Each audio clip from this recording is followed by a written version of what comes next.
में विराजमान हो जाते हैं। बोलो भागवत महापुराण की जय हो, भागवत महापुराण की जय हो, आनंद स्वरूप भगवान की जय हो। यहाँ पर श्री सुखदेव जी कहते हैं कि राजन, इधर जैसे ही भगवान अंतर ध्यान हुए तो कलयुग का प्रवेश हो जाता है।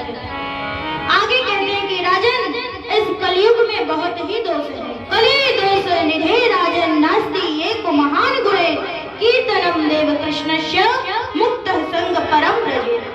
सुखदेव जी कहते हैं राजन, कृते यद ध्यायते विष्णु त्रेतायाम यजतो मखो द्वापरे परिचार्यायाम कलौ तद हरि कीर्तना। जिस प्रकार सतयुग में केवल तपस्या श्रेष्ठ था, त्रेता में यज्ञ श्रेष्ठ था, यज्ञ करने से ही भगवान आ जाते थे, द्वापर में पूजा सर्वश्रेष्ठ था, पूजा करने से भगवान प्रकट हो जाते थे, उसी प्रकार कलयुग में केवल हरि नाम ही श्रेष्ठ है। और हमारे श्री कृष्ण चैतन्य महाप्रभु जी कहते हैं, हरे नाम हरे नामैव केवलम कलौ नास्तेव नास्तेव नास्तेव गतिरन्यथा। आगे सुखदेव जी कहते हैं कि राजन, तुम्हें 7 दिन पहले मृत्यु का श्राप लगा था कि तक्षक के डसने से तुम्हारी मृत्यु हो जाएगी।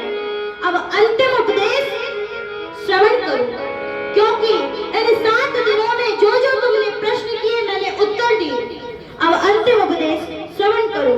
तुम तु राजन मनुष्येति पशु बुद्धि विमाम जहि न जातः प्रागभूतो देहवत्तम न कंशस्य। बोले राजन, इस बुद्धि का ही त्याग कर दो कि मेरी मृत्यु हो, क्योंकि जैसे घड़े के अंदर आकाश रहता है, लेकिन जब घड़ा फूटता है तो आकाश नहीं फूटता, उसी प्रकार ये शरीर की मृत्यु होती है, आत्मा तो अमर है। इस प्रकार उपदेश देकर के श्री सुखदेव जी खड़े हुए, परीक्षित जी ने पूजन किया और यहाँ पर सुखदेव जी अंतर ध्यान हो जाते हैं। बोलो सुखदेव जी महाराज की जय हो, सुखदेव जी महाराज की जय हो। यहाँ पर सुखदेव जी के जाने के बाद परीक्षित जी ने अपने शरीर का त्याग वहीं पर किया और भगवान के धाम में चले गए। पीछे से तक्षक आता है, उस शरीर को डसता है और वो शरीर जल करके राख हो जाता है। बोल परीक्षित जी महाराज की जय हो, परीक्षित जी महाराज की जय हो। श्री सूत जी महाराज कह रहे हैं कि श्रीमद् भागवत में 335 अध्याय, 12 स्कंद और 18,000 श्लोक है। प्रथम स्कंद में हमने सुखदेव जी एवं परीक्षित जी का जन्म चरित्र श्रवण किया।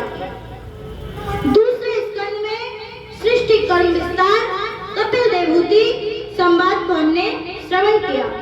तृतीय स्कंद में, दूसरे स्कंद में सृष्टि कर्म विस्तार और चतुर्श्लोकी भागवत को हमने श्रवण किया। तीसरे स्कंद में कपिल देवहूति संवाद और बड़ा भगवान का अवतार और हिरण्याक्ष का वध, ये हमने श्रवण किया।